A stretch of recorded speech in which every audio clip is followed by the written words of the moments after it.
Салют, друзья! Меня зовут Макс Юн, и вы на моем канале, где мы говорим об АСБ. 2020 год подходит к концу. Скоро Новый год. Самое время для какого-то итогового видео, и вот оно. Мы планируем его выпустить числа 30-го, так что тут буквально осталось день простоять, до ночи продержаться. А дальше уже 2021, и на него масса надежд.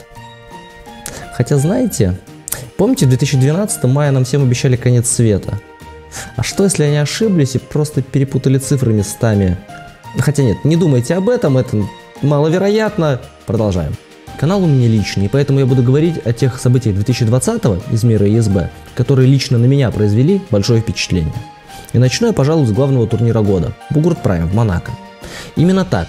В тот год, когда нет битвы наций, именно Бугурт Прайм является главным турниром года. И хотя турнир проводился всего лишь во второй раз, его статусность, амбициозность и перфекционизм организаторов гарантировали выдающееся зрелище. В турнире приняло участие 10 команд, и в этот раз к европейским командам присоединилась даже команда из Мексики. География Бугурт-лиги значительно расширилась, и мы вполне можем рассчитывать на то, что в одном из будущих праймов мы увидим команды из Америки и Китая. Пьедестал Монако в этом году был полностью занят русскими командами. Первое – Медвежья 5, второе – Западная башня, третье – Старые друзья, и последнее для меня особенно радостно, потому что это моя команда. Хотя лично я в этом году в Бугурт Прайме участия не принимал. Я остался в Питере, где пробовал себя в роли комментатора. Интересный опыт, я вам хочу сказать. Говоря о прайме 2020 года, в копилку важных событий хочу добавить тот факт, что сезон Бугурт-лиги 2020 продлевается на год. Таким образом, очки, заработанные в 2020 году, будут суммированы с очками года 2021. В 2021 году Бугурт Прайма не будет, он будет в 2022. Тем не менее, сильнейшие команды этого года, я подчеркиваю, года, не сезона, будут награждены Бугурт-лигой. И вообще, знаете, по результатам этого сезона нас может ждать достаточно интересный прайм в 2022 году. Потому что прямо сейчас лидеры рейтинга команды хорошие, но далеко не самые сильные. Однако у них есть значительная фора, которая может им позволить таки получить приглашение на прайм 2022 года. Следующее мероприятие, которое произвело на меня действительно большое впечатление, это турнир по профбоям от команды WMFC, который прошел в Москве 23 февраля. Войн 2020. Карт в этом году был просто бомбический. Не было ни одного боя, который было бы не жалко пропустить. Здесь вам и крутой женский бой Мещерякова-Головина, бой, который закончился досрочно, Никитин-Янышевский, бой легенд Васильев-Жатецкий, бой на алибардах Мишурин-Русанов. Но особо хочется отметить 3 боя, и все 3 боя чемпионские. Первый – это Коваль против Левакова.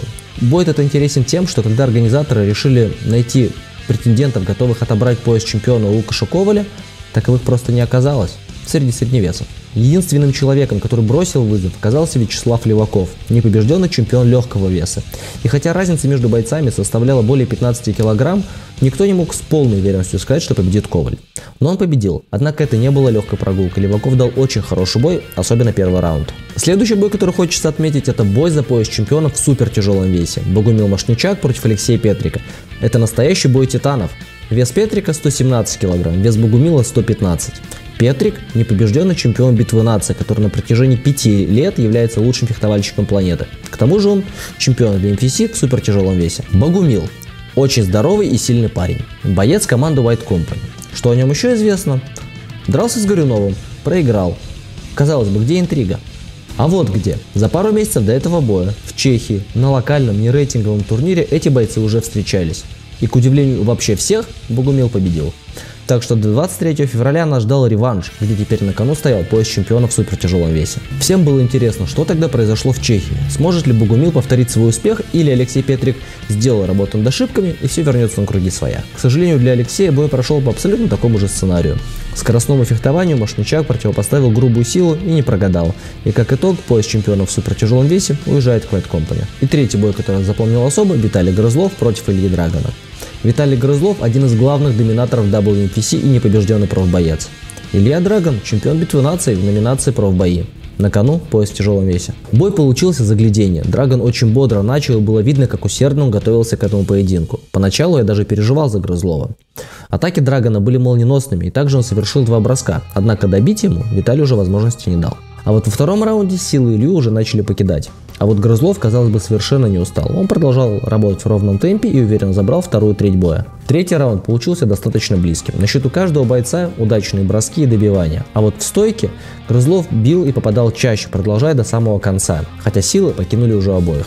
Отличный бой, демонстрирующий, насколько в профбоях важна не только техника, но и тактика, а точнее грамотное распределение сил. Еще раз, весь турнир – бомба.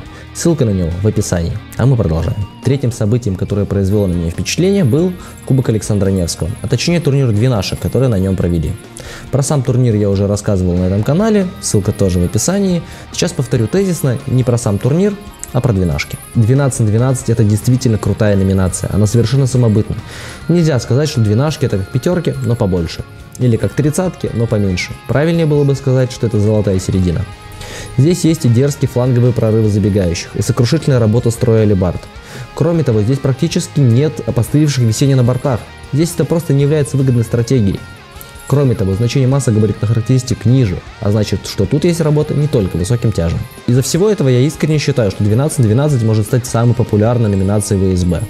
Главным препятствием является сложность собрать команду. Но у нас здесь ИСБ России опробовала систему формирования сборных федеральных округов. И знаете, оно как-то работает.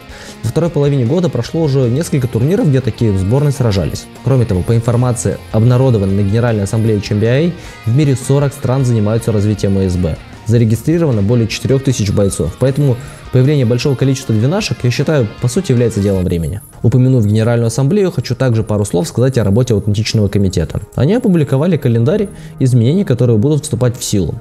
А это тоже очень важное событие. Ребят, стоит признать, время доспехов с Марса ушло, за аутентичность взялись серьезно.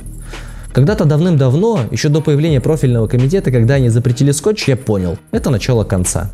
Я тогда это воспринял чуть ли не как личное. Они не скотч запретили, они меня запретили. Шло время, доспехи бойцов преображались, все меньше и меньше людей выходили в откровенном говне.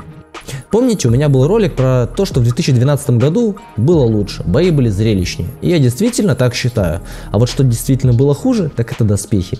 Блин, в чем вы только не выходили. Кому-то может показаться, что аутентичный комитет закручивает гайки, что они делают буквально все, чтобы бойцы страдали. Во-первых, это не так. Обо всех изменениях предупреждают заранее, во многих случаях буквально за годы. А во-вторых, нужно понимать и помнить, зачем они это делают. И ЧМБА популяризирует и развивает наш спорт. А для этого нужны зрители, и спонсоры, и инвесторы, и всем этим людям важно, чтобы картинка была красивая и аутентичная. Одним, чтобы получать эстетическое удовольствие, пока на ресталище ничего интересного не происходит. А другим хочется, чтобы их бренд ассоциировался с рыцарями и историей, а не с маргиналами в железках. Знаете, кому наплевать, в чем мы деремся? Нам самим. Мы любим процесс, и остальное вторично. Но без зрителей и спонсоров эта телега никуда не поедет. Поэтому подумайте вот о чем. Выходя в бой в плохом снаряжении, вы по сути саботируете развитие спорта. Мы знаем, доспех не должен стоить дорого. Работа аутентичного комитета, чтобы напоминать нам, что буква И в слове ИСБ означает исторический. Без этих ребят мы бы давно скатились в КСБ, как бы средневековый бой. А дальше только МСФ, маневры за гаражами, холод и тьма. И последнее, о чем я хочу упомянуть в списке значимых событий, это открытие уже 20-й школы ИСБ.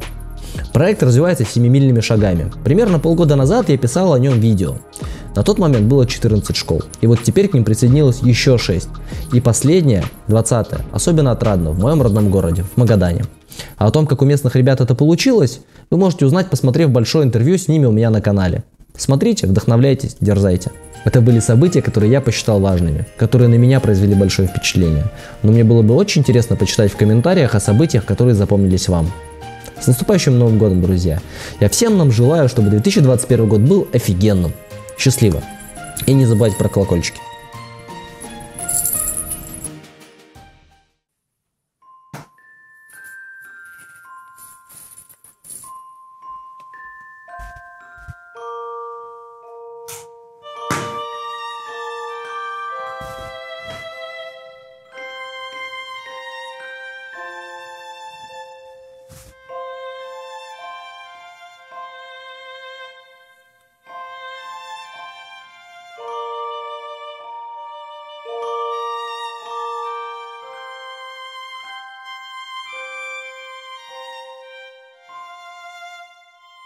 Америки или даже Китая. Почему или даже? Что такого в этом Китае? Просто или Китая? Что за слово? Следующий бой, который хочется отметить, это бой за пояс чемпиона в супер тяжелом весе. Богумил Машничак. Ох, Богумил, Богумилушка! Поехали. Да.